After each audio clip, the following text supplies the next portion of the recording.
여러분들은 홍해 앞까지 가는 인생을 살아가셨습니까? 아니면 홍해 앞에서 바로 피하는 인생, 옆으로 탁 트는 인생을 살았습니까? 개인적으로나 공동체적으로나 저는 하나님이 우리를 홍해 앞으로 인도하신다는 생각을 하게 됩니다. 여러분들 다 아실지 못하나요? 아까 대표기도 때 기도 들으셨다면 아실 거예요. 우리 교회에서 불이 났습니다. 이게 사실 가벼운 불은 아니었고 정말 큰 불도 아니었지만 사실 적지 않은 피해와 손해가 끼치는 불이었기 때문에 6개월 정도는 저희 EM 예배당, BGC 예배당 건물을 사용하지 못하게 되었어요. 사실 화재가 나서 예배당이 전체가 좀 피해를 입는 상황 가운데 놓였거든요. 그 일에 대하여 담임 목사님이 교회적으로 어떤 메시지를 주는지를 오늘 1부부터 3부까지의 말씀 중에 너무 잘 설교 시간에 전달해 주셨습니다.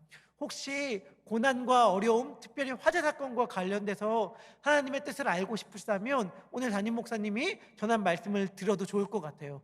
제가 여러분들에게 드리고 싶은 말씀은 이거예요. 하나님은 우리 개인의 삶으로나 우리 예삼 공동체적으로나 우리 교회적으로나 우리를 홍해 앞으로 인도하신다 하는 것. 중요한 것은 무엇이냐면 우리 앞에 결국엔 하나님이 만나게 하신 그 바다가 얼마나 크고 얼마나 넓고 얼마나 깊으냐가 아니에요. 중요한 건 뭐예요? 나를 거기로 인도하신 분이 누구냐 하는 것이고, 내가 그분의 인도하심만 따라갔다면 바다가 아무리 깊다 하더라도 아무리 넓다 하더라도 우리는 가장 안전함을 누릴 수 있을 것입니다. 이것이 하나님의 인도하심을 따라 걸어가는 자들이 경험하는 삶의 특징이고, 저는 바라기는 저와 예삼 청년 모든 분들이 단 한 분도 예외 없이 모두가 다 이 경험을 하기를 소망합니다. 오늘 우리가 읽은 성경은 출애굽한 이스라엘 민족의 여리고성 함락에 대해, 점령에 대해 다루고 있습니다. 지난주에는 유월절 사건과 홍해 사건에 대해 다뤘다면 오늘은 여리고성 사건에 대하여 이야기하고 있습니다. 제가 이 사건을 간략하게 설명해 드리도록 할게요. 이스라엘 민족들이 이집트 땅을 빠져나왔습니다. 홍해를 마른 땅같이 건너서 빠져나온 다음에 광야 생활을 40년간 하게 되죠. 40년간 광야 생활을 하면서 처음 이집트 땅을 빠져나왔던 어른 세대들은 광야 가운데서 다 죽게 되고, 20살보다 어린 세대들, 젊은 세대들과 광야 가운데 태어난 이 세들이 가나안 땅, 하나님이 약속한 약속의 땅으로 들어가게 됩니다. 그들을 이끌었던 1세대 지도자였던 모세는 가나안 땅에 들어가지 못하고 가나안 땅을 단지 바라만 보고 느보산이라는 곳에서 죽게 되었고, 이젠 2세대 지도자였던 여호수아가 그들을 이끌고 가나안 땅에 들어가게 되었습니다. 그들을 40년간 이끌었던 민족의 지도자 모세가 죽자 모세의 후계자인 여호수아는 두려웠을 것입니다. 두려워하는 여호수아에게 하나님은 두려워하지 말라고 말씀하십니다. 우리 여호수아 1장 1절부터 2절의 말씀을 우리 같이 읽도록 하겠습니다. 시작. 여호와의 종 모세가 죽을 때 여호와께서 모세의 수종자 동네안을 여호수아에게 말씀하여 이르시되 내 종 모세가 죽었으니 이제 너는 이 모든 백성과 더불어 일어나 이 요단을 건너 내가 그들 곧 이스라엘 자손에게 주는 그 땅으로 가라. 아멘. 여기서 여호수아를 가리켜 모세의 수종자라고 하는데, 수종자는 종이라는 거예요. 그러니까 하나님께서는 모세의 종이었던 여호수아에게 말씀하시는데 뭐라고 말씀하시냐면, 모세의 종이었던 여호수아야, 그런데 너의 주인이었던 모세 역시 나의 종이었어. 그러니까 모세가 죽었다고 해도 절대 걱정할 필요 없어. 왜냐하면 모세의 주인이었던 나는 여전히 살아있기 때문이야. 너가 싸워서 그 땅을 차지하는 게 아니라 모세의 주인이었던 내가 너에게 그 땅을 주는 거야 라고 하면서 두려워하지 말라고 말씀하십니다. 그리고 여호수아 24장 29절에서 더 이상 여호수아는 모세의 종이 아니라 여호와의 종이라고 기록되며 생을 마무리하게 됩니다. 이제 펼쳐졌던 여호수아의 이야기는 하나님이 종으로 삶은 여호수아가 하나님을 주인으로 삼을 때에 얼마나 위대한 일을 펼칠 수 있는지를 보여주는 이야기예요. 여호수아가 하나님의 명령을 따라 가나안 땅을 점령하기 위하여 처음 맞닥뜨렸던 성은 이름도 그 유명한 여리고 성이었습니다. 여리고 성과의 전쟁을 앞두고 여호수아는 2명의 정탐꾼을 여리고 성으로 보내서 그 땅의 상황을 살피라고 명령합니다. 여호수아서 2장 1절의 말씀입니다. 같이 읽겠습니다. 시작. 내 아들 여호수아가 시딤에서 2사람을 정탐꾼으로 보내며 이르되 가서 그 땅과 여리고를 엿보라 하매 그들이 가서 라합이라고 하는 기생의 집에 들어가 거기서 유숙하더니, 이 말이 뭐냐면 당시에 여리고성은 크고 튼튼한 성이었단 말이에요. 그 성에 성문이 두터웠고 그 성문을 딱 닫으면 이제 그 성과 전쟁하는 게 너무 힘들잖아요. 그래서 어디로 가면 이 성을 점령하기 쉽지?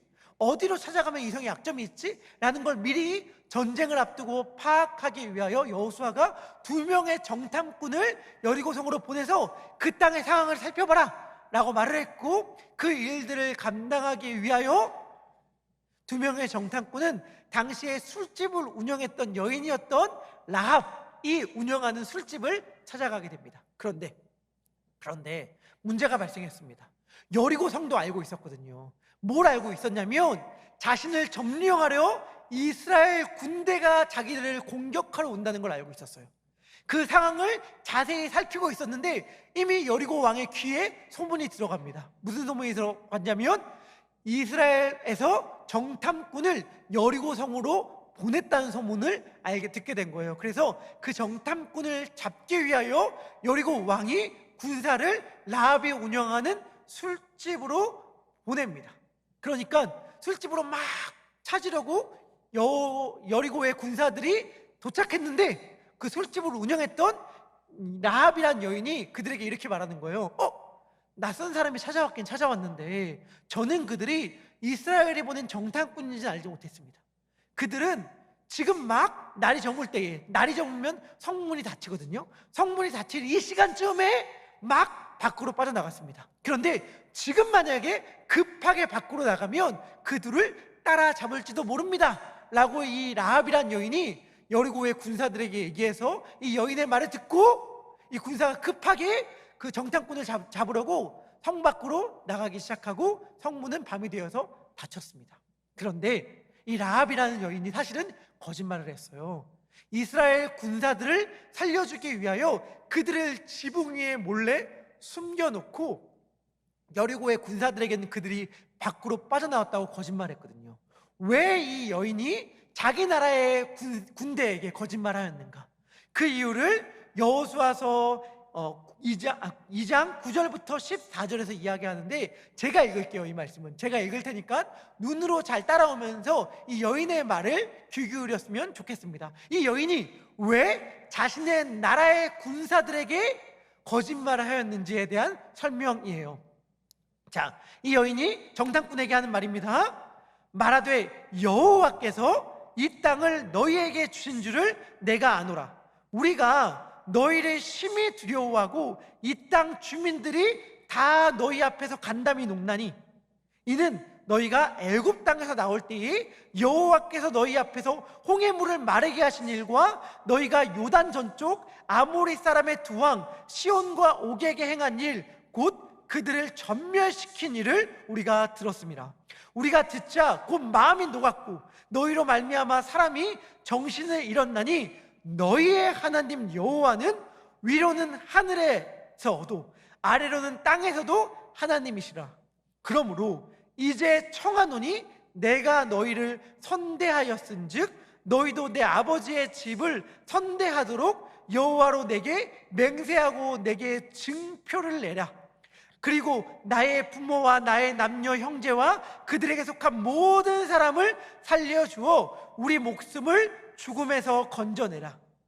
그 사람들이 그에게 이르되, 그 사람들은 정탐꾼이에요. 그는 라합입니다.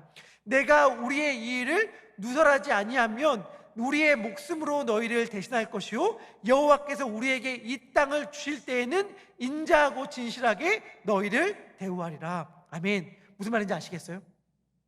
이미 이 라합이란 여인은 알았던 거예요. 뭐냐면 내가 소문 다 들었다. 하나님이 계시고 하나님의 백성인 이스라엘 민족이 있는데 이들이 우리의 땅을 점령하러 온다는 이야기를 다 들었는데 이들은 누구냐? 이들은 홍해를 마르게 하고 그 땅을 걸어간 민족이다. 그리고 아모리 사람의 두 왕 시온과 옥을 전멸시킨 존재들입니다. 전멸시킨 존재들이다. 내가 들으니 너희의 하나님 여호와는 하늘에서도 땅에서도 하나님이시다. 우리가 너희와 싸워서 이길 수 없다는 걸 안다. 하나님이, 너희가 섬기는 하나님이 이미 우리 땅을 너희에게 준 줄 안다. 그러니까 내가 간청하는데 내가 너희를 살려주었으니 나중에 너희도 우리 땅을 차지하게 될 때에 우리의 집안을 살려줘라 라고 지금 라합은 이야기하고 있는 거예요. 라합은 소문 때문에 하나님을 믿게 된 여인이었습니다. 그리고 이 라합의 은혜를 입은 두 명의 정탐꾼들은 라합에게 약속을 하게 됩니다. 그 내용이 뭐였냐면 이거예요. 너가 나를 잘 대해줬으니까 오케이, 나도 너에게 잘 대해줄게. 대신에 우리가 너희들에게 공격하러 갔을 때에 너희 창문에 붉은 줄을 달아놔라. 붉은 줄을 달아놓으면 이것이 너희의 집인 줄 알고 그 집안에 사는 사람들은 아무도 죽이지 않겠다라고 이야기를 합니다. 그리고 라합은 자기네 집에 창문에서 밧줄을 내려서 그들을 무사히 성 밖으로 탈출시키는 데 성공하고 도와줄 뿐만이 아니라 그들에게 이런 조언도 아끼지 않아요. 어떤 조언을 아끼지 않냐면 너희들 성 빠져나오면 바로 너희들 진영으로 이스라엘 군대로 가지 마라. 아마도 여리고의 군사들, 우리나라의 군대들이 너희 진영으로 가는 길목을 지키고 있을지도 모른다. 그러니까 산에서 3일 정도 숨어 있다가 3일이 지난 다음에 그들이 돌아갔을 때, 성 안으로 돌아갔을 때에 너희의 군대가 있는 곳으로 돌아가라 라고 하는 조언도 아끼지 않습니다. 그런데 이때 성경은 이 라합이 살았던 집의 위치에 대해 설명해 줍니다. 그게 2장 15절인데요 이 말씀도 같이 읽도록 하겠습니다. 2장 15절의 말씀입니다. 시작. 라합이 그들을 창문에서 줄로 달아내리니 그의 집이 성벽에 있으므로 그가 성벽에 거주하였습니다. 아멘. 자, 이해가 되시죠? 라합의 집은 어디 있었다고요? 성벽에 있었다고요.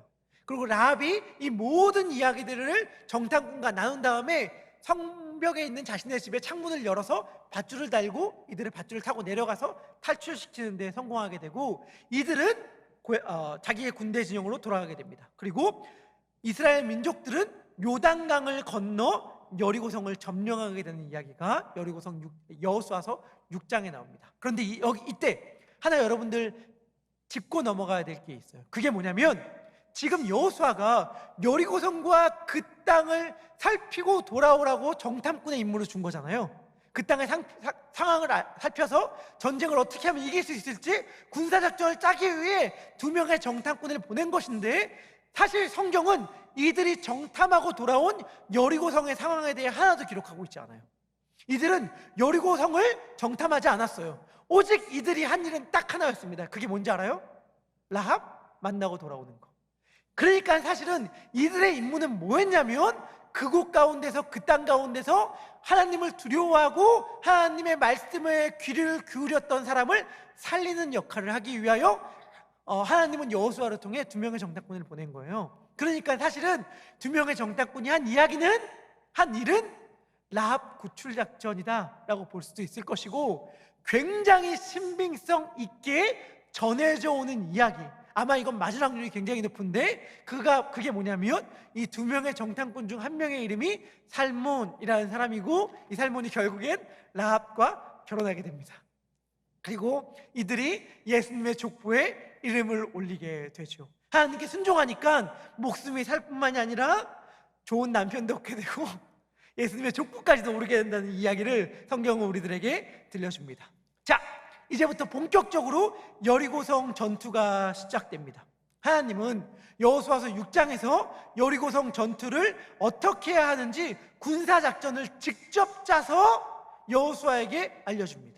하나님이 짜서 말씀하시는 군사작전의 핵심은 이거예요. 여호수아야, 너 잊지 말아야 될 것 있는데 그게 뭐냐면 너 지금 전쟁하는 거 아니야. 너 전쟁하는 거 아니야.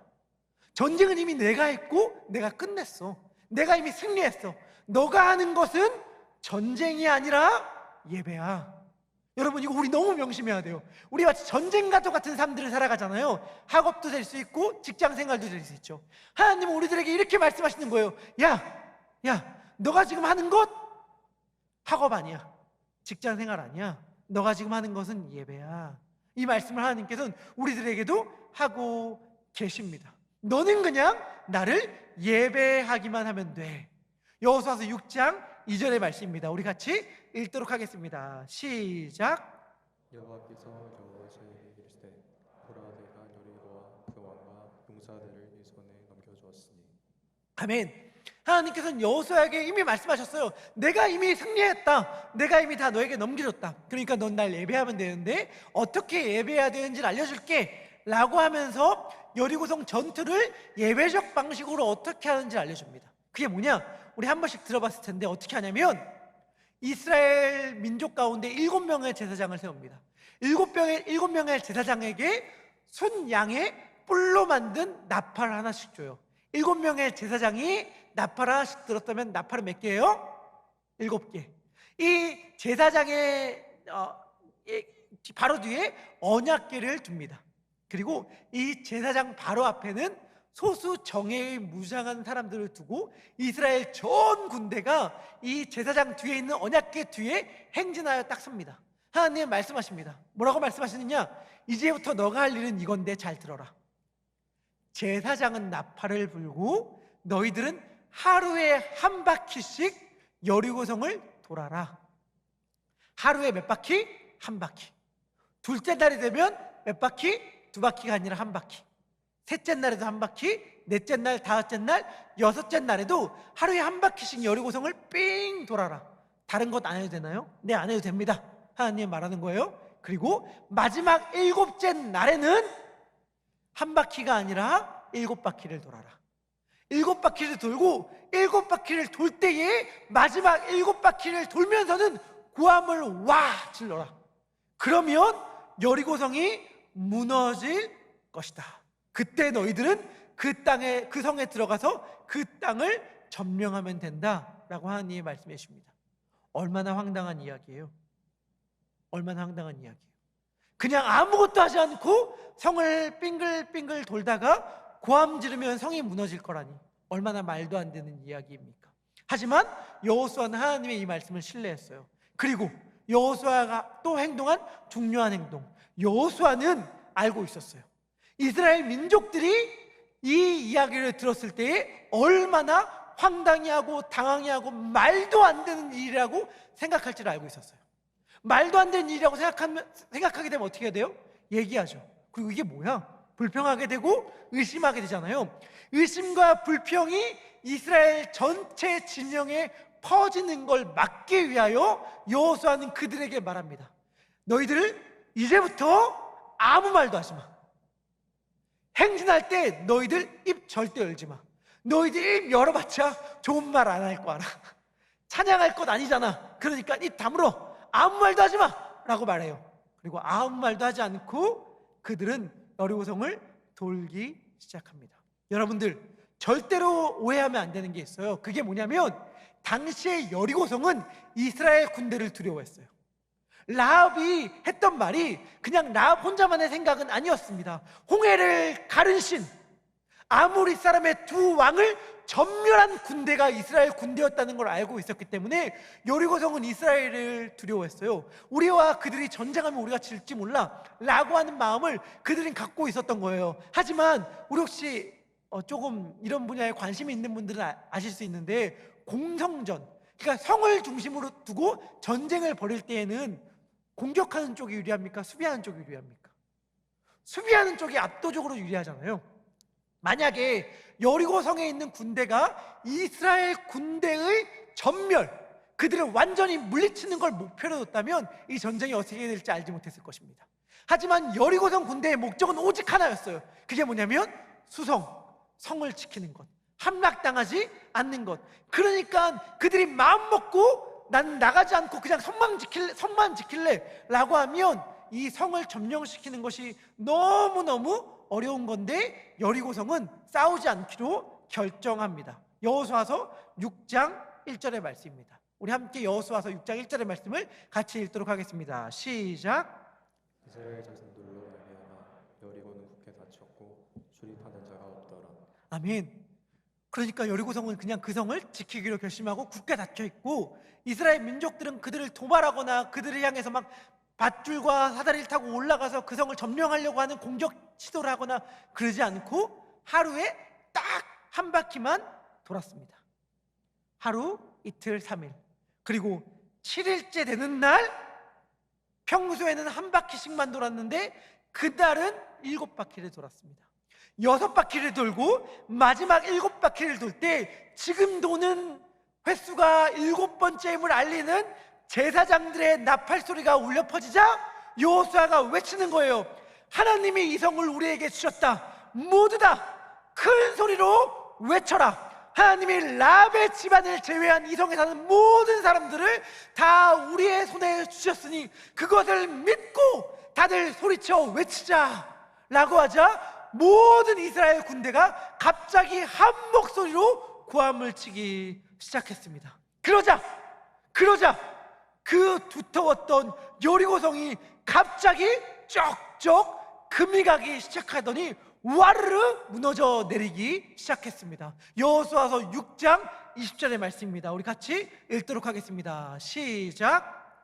이에 백성은 외치고 제사장들은 나팔을 불매 백성이 나팔 소리를 들을 때 크게 소리질러 외치니 성벽이 무너져 내린지라 백성이 각기 앞으로 나아가 그 성에 들어가서 그 성을 점령하고, 아멘. 그리고 이때 하나님께서 지켜야겠다고 약속한 라합의 집은 안전하였는데 그것에 대해서도 성경은 기록하고 있습니다. 여호수아서 6장 25절의 말씀인데요, 이 말씀도 같이 읽도록 하겠습니다. 시작. 여호수아가 기생 라합과 그 아버지의 가족과 그에게 속한 모든 것을 살렸으므로 그가 오늘까지 이스라엘 중에 거주하였으니 이는 여호수아가 여리고성 정탐하려고 보낸 사자들을 숨겼음이니라. 아멘.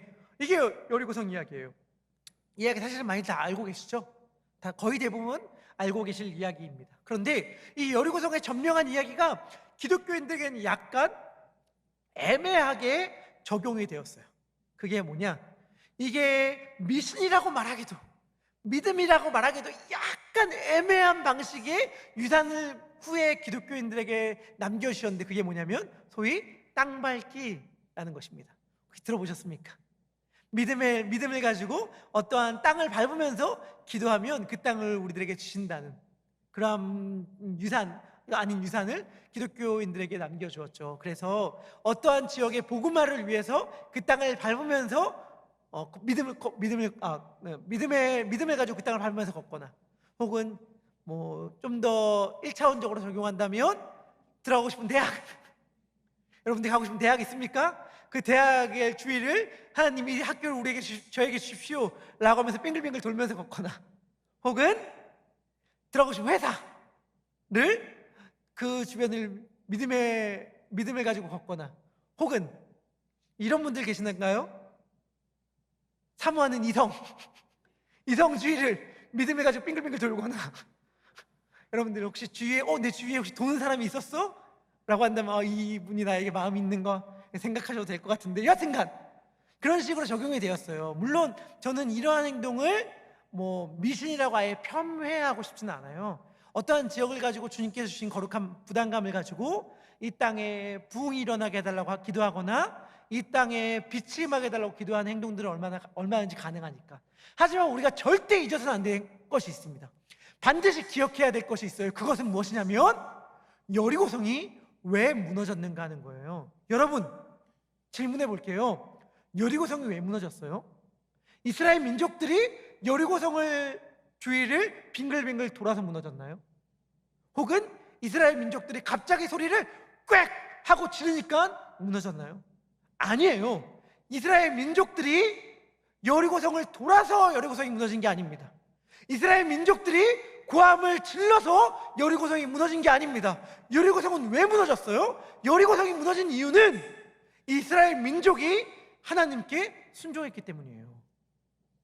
하나님께 순종했기 때문이에요. 만약에 하나님이 이스라엘 민족들로 하여금 너희들 아무 말 하지 말고 그냥 쳐다만 봐 라고 말했다면 쳐다만 봐도 무너졌을 거예요. 중요한 건 어떤 특정 행동을 했느냐가 아니라 내가 하나님께 순종하는가 하는 것입니다. 만약에 여러분들이 여러분들의 삶 앞에 있는 여리고성을 무너뜨리고 싶다면, 절대 견고하여 무너질 것 같지 않은 내 삶의 문제, 내 삶의 여리고성을 무너뜨리고 싶다면 여러분들 순종하셔야 돼요. 순종하셔야 돼요.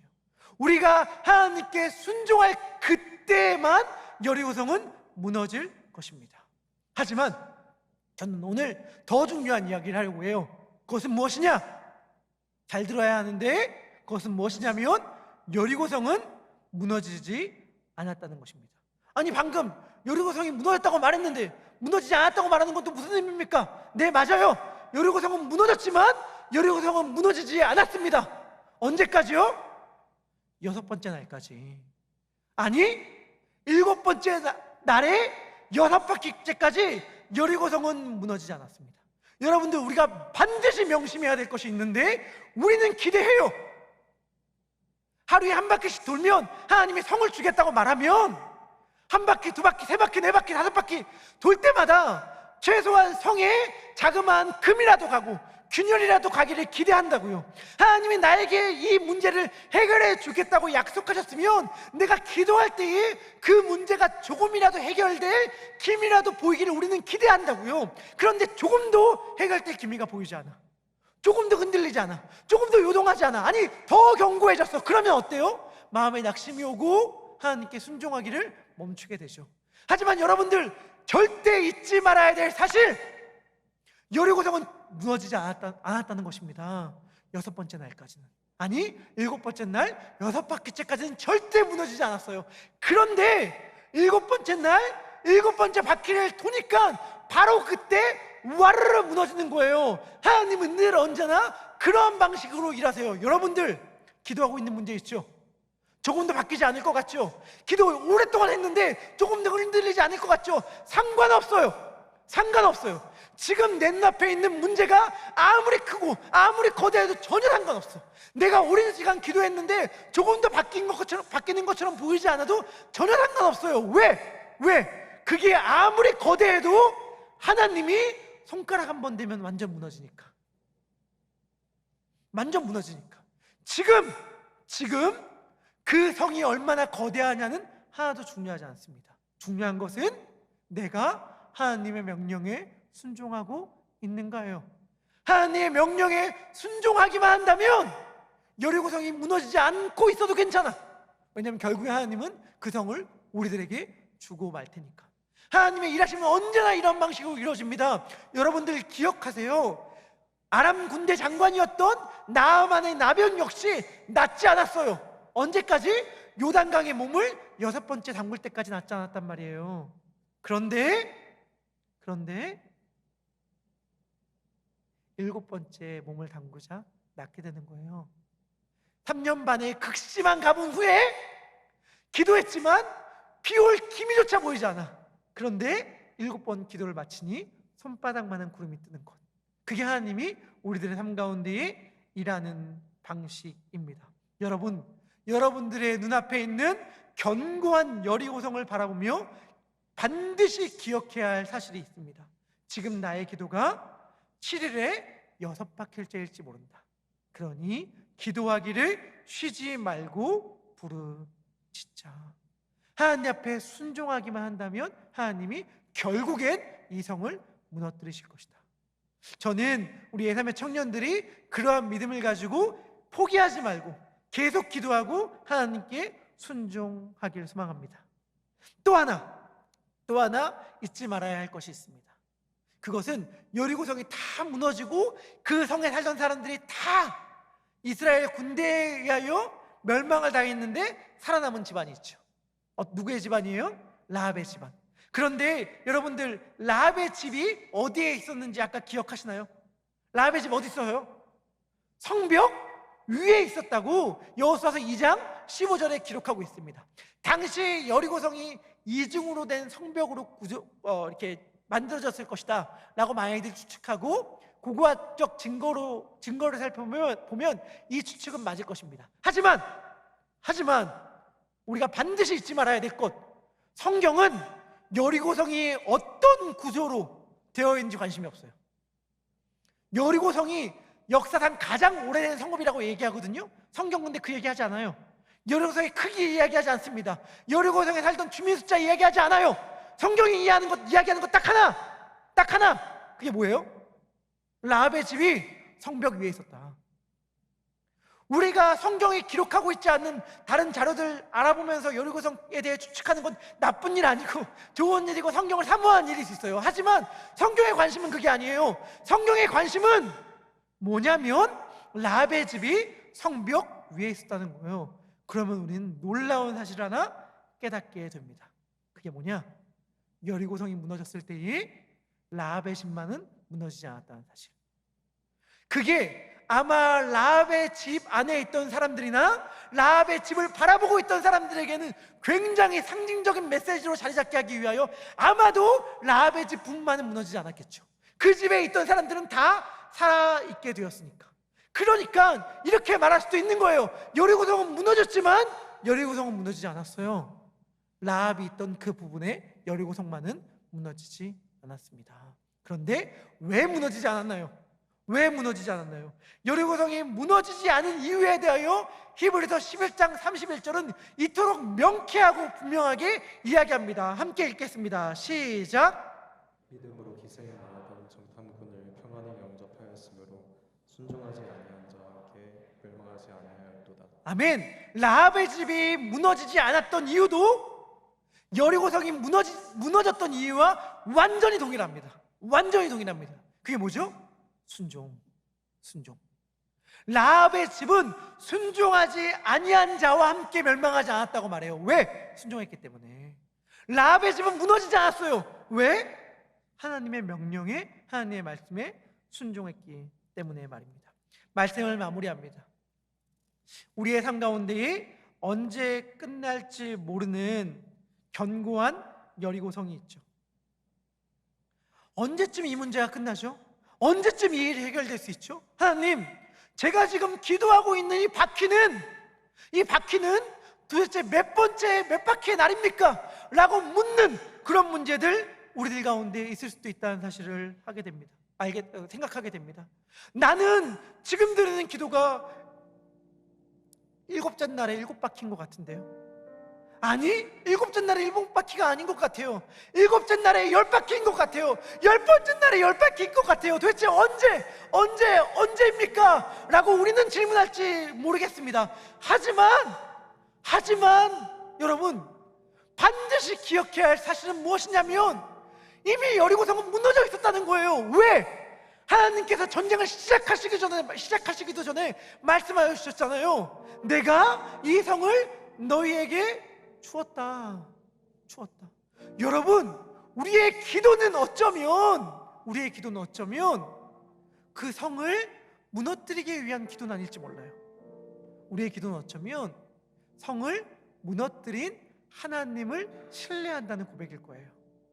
내 눈앞에 있는 여리고성은 여전히 견고해 보일지 모르겠지만 아니요, 실제 저것은 하나님의 손만 대면 무너질 성이기 때문에 이미 무너진 거나 마찬가지라는 것을 나는 믿습니다. 나는 그 하나님을 신뢰합니다. 지금 여리고성이 내 앞에 100개, 1000개가 있어도 상관없어요. 하나님의 약속이 내 안에 있다면 나는 그 하나님을 신뢰하겠습니다. 하나님은 이 고백을 가지고 우리가 여리고성을 돌기를 원합니다. 우리 그 약속을 붙잡고 순종합시다. 또한 만약 여러분들이 지금 갖고 있는 문제가 시험이 여러분들을 집어삼킬 것만 같고 여러분들을 무너뜨릴 것만 같이 느껴진다면, 그래서 두렵다면 여러분, 이 사실 역시 반드시 잊지 말고 기억하십시오. 여리고성은 무너지지 않았습니다. 여리고성이 와르르 무너지는 그 상황 가운데서도 하나님의 약속을 신뢰하며 그분께 순종했던 라합의 집만은 절대로 무너지지 않았어요. 하나님께 여러분들이 만약 순종한다면 내 모든 삶의 터전이 흔들릴 것만 같은 지진이 찾아온다 하더라도 여러분들은 결코 무너지지 않을 것입니다. 이것이 여리고성의 라합 이야기를 통해 하나님이 우리 예삼의 청년들에게 주는 메시지입니다.